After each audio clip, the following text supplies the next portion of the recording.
इसका रहस्य हमारे सामने प्रकट करते हैं।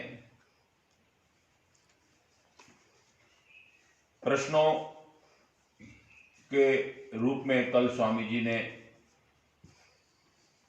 4 प्रश्न के रूप में स्वामी जी ने कल बहुत अच्छी तरह से हमको सत्संग सुनाया। व्यवसायिक जगत में दृष्टा का रूप प्रकट करना मुश्किल है, इसलिए स्वामी जी ने कहा था कि हमारे विचारों में, हमारी क्रिया में यदि जड़ता का आरूढ़ होगा,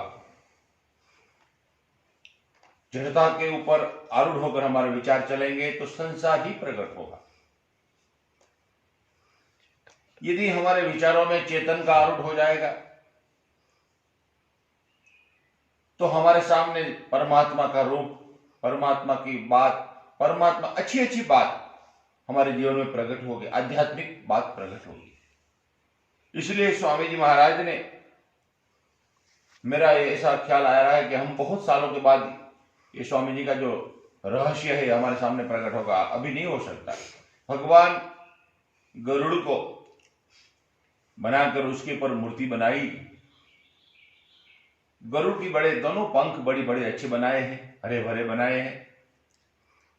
जब मैं स्वामी जी के साथ, महाराज जी, परम पूज्य महाराज विवेक प्रलय के विषय में रहस्योद्घाटन करने की कृपा करें।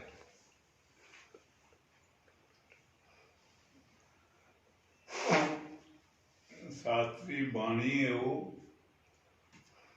हमारे यहाँ 4 प्रकार के प्रलयों का वर्णन मिलता है। एक नित्य प्रलय होता है, जब हम सो जाते हैं दुनिया खो जाती है, हमको नींद आती है तो हम सब संसार को भूल जाते हैं। ये नित्य प्रलय कहलाता है। एक निमित्त प्रलय होता है, जब महानिद्रा आ जाती है, प्राण शरीर छोड़ के चला जाता है, शरीर जड़ हो जाता है, इसको जला देते हैं या दफना देते हैं, वो निमित्त प्रलय कहलाता है। उसको फिर दोबारा जन्मने का हमको पता नहीं होता, लेकिन कई कहानियां किस्से आते हैं, कई ऐसे मौके भी आते हैं, कई लोग याद करते हैं, जानते हैं, बताते हैं। वो पर वो अपवाद रूप से होता है, कभी कभार ऐसा, उसको निमित्त प्रलय कहते हैं। फिर एक महाप्रलय होता है। अब ये सूर्य ठंडा हो जाएगा, वैज्ञानिक ऐसा बोलते हैं, सूर्य ठंडा हो जाएगा तो इसको ये नष्ट हो जाएगा। तो जितने ग्रह हैं, जिनको ग्रह बोलते हैं हम, शुक्र है, बृहस्पति है, सोम है, आदि आदि जितने ग्रह हैं, ये आपस में सब टकरा जाएंगे। इनको ये सूरज की गुरुत्वाकर्षण शक्ति से इनको रोका हुआ है, थामा हुआ है, सब वैज्ञानिक बताते हैं। और वो पृथ्वी ये जलमग्न हो जाएगी। यहाँ कहते हैं एक लंबे समय तक पहले गर्म होगा, बहुत गर्मी होगी, जलने लगेगा सब कुछ। फिर 100 दिन तक कहते हैं बारिश पड़ेगी लगातार, ये सब घुल जाएगा, मिट्टी भी घुल जाएगी, जल ही जल रहेगा, चारों तरफ जलमयी हो जाएगी। उसके बाद पवन का वेग आएगा। ये कुदरती होता है, कहते हैं वो पवन वो जल को सुखा देगा और उस पवन आकाश में लीन हो जाएगा। ये आकाश रूप खप्पर बचेगा, बस चारों तरफ यही होगा और कुछ नहीं होगा। तो तो वो महाप्रलय कहते हैं। उसका गणित रखा हुआ है 43,20,000 बरस के बाद। ऐसा समझ आता है ब्रह्मा जी का एक दिन पूरा होता है और यहाँ इतने साल बीतते हैं, वो महाप्रलय होता है। कहाँ जाएंगे जीव? जीव सब आकाश में स्थित रहते हैं, लेकिन स्थूल शरीर किसी का नहीं होगा, सूक्ष्म शरीर भी नहीं होगा मेरे हिसाब से। हो सकता है किसी के हिसाब से हो, मेरे को ऐसा लगता है कि सूक्ष्म शरीर भी नहीं रहेगा, कारण शरीर रहेगा सिर्फ। फिर नई सृष्टि बनेगी कुछ समय के बाद, उसमें फिर ये सब अपने अपने कर्मों के अनुसार जन्म ग्रहण करते करते जाएंगे, सृष्टि का विकास होगा।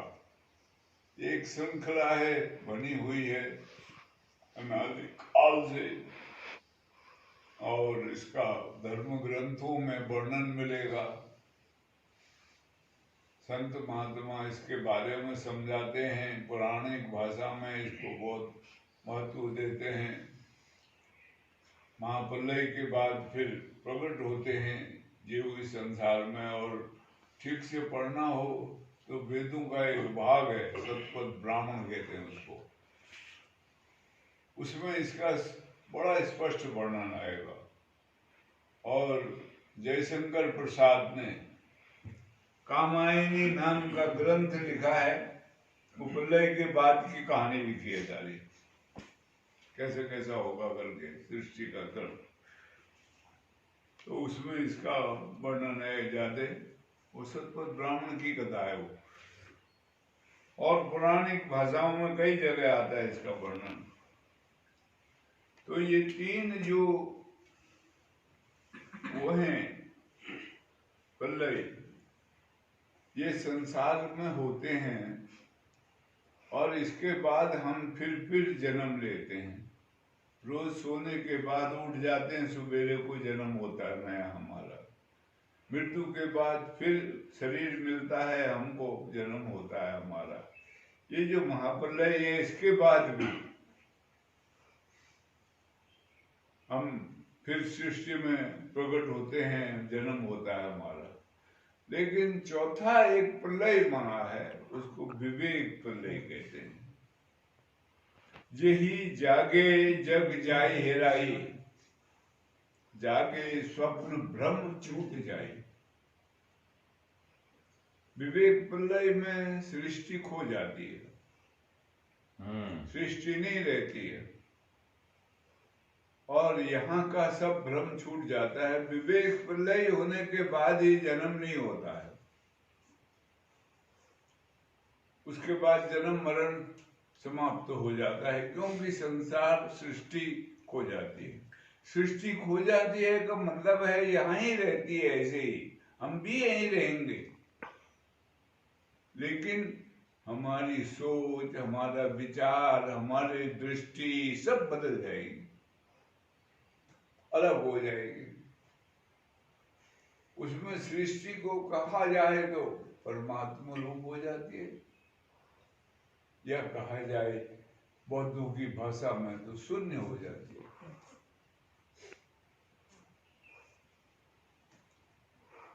तो वो विवेक प्रलय कहा जाता है उसको, वही वास्तविक प्रलय मानी जाती है। उस वक्त पूर्ण रूप से जागरण होता है, और उस जागरण के बाद फिर सोना नहीं बनता है, वो हमेशा जागरूक रहेगा, हमेशा जागरूक रहेगा। अगर उसका शरीर सोया हुआ भी नजर आएगा तो जागरूक। गोस्वामी जी उसी के लिए कहते हैं, सकल दृश्य निज उदर केली, सोए निद्रा तज योगी, सोई हरिपद अनुभवे परम सुख अति से द्वैत वियोगी। वाह भाई वाह। सारी सृष्टि जो है वो अपने अंतर में है, ऐसा जानता है योगी पुरुष। वो सोता है लेकिन उसको निद्रा नहीं आती, इसलिए वो भगवान बुद्ध कहते हैं, उनसे पूछा आनंद ने, मैं आपको रात को जिस करवट सोया देखता हूँ, सुबह आप उसी करवट से उठते हो, रात को आप करवट नहीं बदलते हो। भगवान बुद्ध ने कहा, आनंद, जिस दिन से मेरे में बुद्धत्व प्राप्त हुआ, वाह भाई वाह, उस दिन से मैं कभी सोया नहीं। वो सोया, जिसको तू सोया देखता है वो मैं वो हूं नहीं। तुम भी जिस दिन बुद्धत्व को प्राप्त करोगे, तुम्हारा भी सोना समाप्त हो जाएगा। उसको विवेक जागरण कहते हैं। वाह भाई वाह, विवेक प्रलय नाम उसका दिया है समर्थ रामदास जी ने। शिवाजी महाराज के गुरु थे वो, और बहुत जानकार महापुरुषों में से हुए हैं। वाह, उन्होंने विवेक प्रलय कहा है। इस प्रलय के बाद फिर दूसरा शरीर जीव धारण नहीं करता।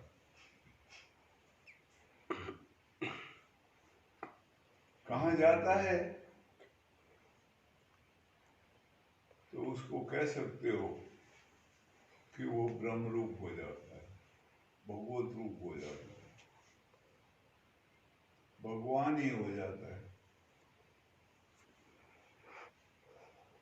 विवेक का ऐसा संबंध है हमारे जीवन से, इसलिए वेदों ने उसको महावाक्य के रूप में वर्णन किया है। प्रज्ञानम ब्रह्म, प्रज्ञा उसको कहते हैं, प्रकट होती है, उन्मेष होता है उसका। वो कहीं बाहर से थोपी नहीं जा सकते, हमारी निजी है वो, बाहर से नहीं लाई जा सकती है, हमारे अंदर से प्रकट होगी। ये हमारे अंदर से प्रकट होने वाली तीन चीजें मुख्य हैं जो बाहर से नहीं लाई जा सकती। उसमें वैराग है, प्रज्ञा है और ज्ञान है। इसमें सहायता के लिए ये सत्संग इसमें सहायक बन सकता है। वाह भाई वाह, महापुरुषों के धर्म ग्रंथ हैं जो लिखे हुए, इसको वेद भी कह लो और स्मृति ग्रंथ भी हैं, बड़े भारी शास्त्र आदि हैं। आगम निगम दो भागों में विभाजित किए गए हैं। जो निर्जर हुआ है, परमात्मा से उतरा है नीचे, निर्जर हुआ है, उसको निगम कहते हैं। जो यहाँ विशुद्ध अंतकरण के द्वारा, शुद्ध बुद्धि के द्वारा परम वैराग्यवान महापुरुषों ने लिखा है, उसको आगम कहते हैं। आगम में बहुत शास्त्र आते हैं, सब जितना भी वाङ्मय है, हमारा जितना भी है परमार्थ संबंधी संसारिक लौकिक आदि जो है, वो सब आगम के अंदर आता है।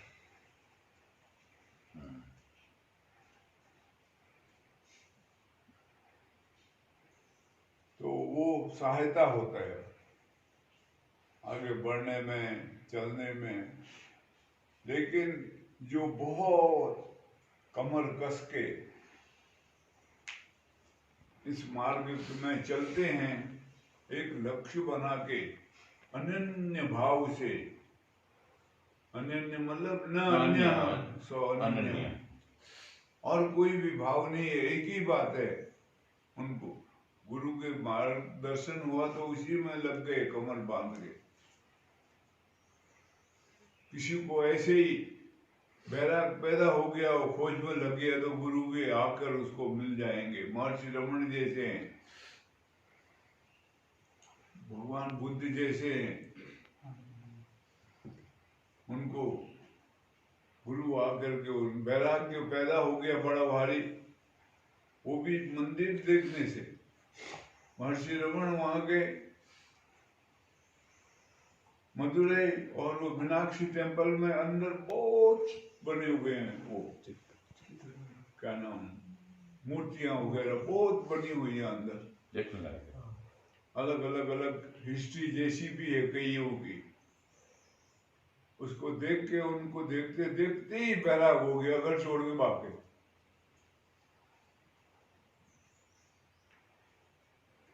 महर्षि रमन के बारे में, और ये जो अपने रामदास महाराज समर्थ हुए, ये तो शादी से भाग गए, फेरे लगे थे। सावधान कहा पंडित ने, वहां सावधान बोलते हैं पहले, बहुत बोलते हैं। हाँ, सावधान बोला तो वो भाग गए, कन्या बदराओ किसी के हाथ नहीं आए। पुराना जमाना, कोई गाड़ियां वो तो था नहीं, मोटरसाइकिल वगैरह। वो इतनी तेज दौड़े कि किसी का हाथ नहीं आया, और वहां से वो सीधे नासिक गुफा में बैठे।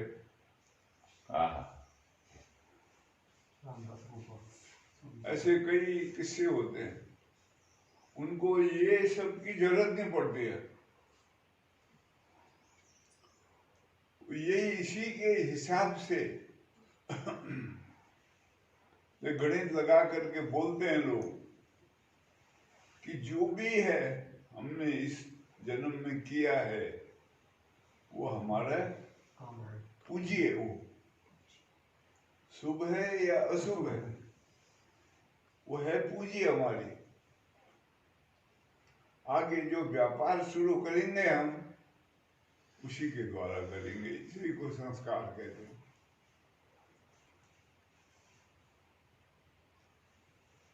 वो चलता रहता है, अनेक जन्म लेने होते हैं।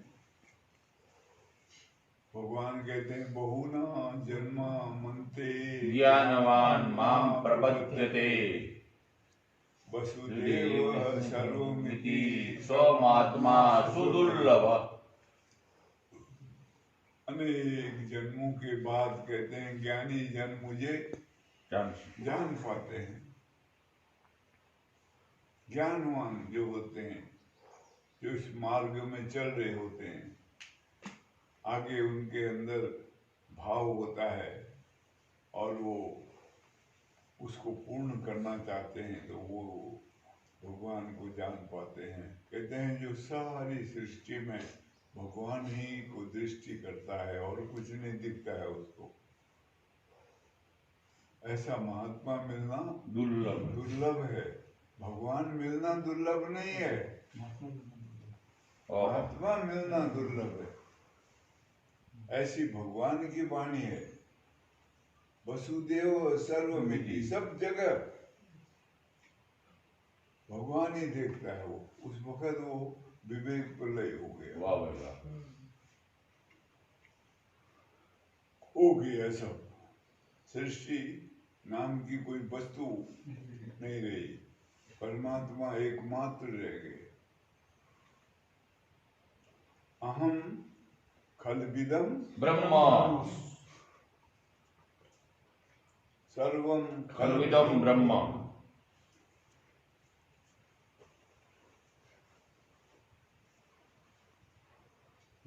सर्व ब्रह्म रूप हो जाता है, वो विवेक प्रलय का रूप है, वो है। अब इसकी विस्तृत व्याख्या और इससे आगे अपने बस का है नहीं, पर वो ये है, होई विवेक मोह भ्रम भागा, तब रघुनाथ चरण अनुरागा। जब विवेक होगा तभी मोह का भ्रम दूर होगा, और मोह ही संसार है, और तभी भगवान के चरणों में अनुराग होगा, प्रेम होगा।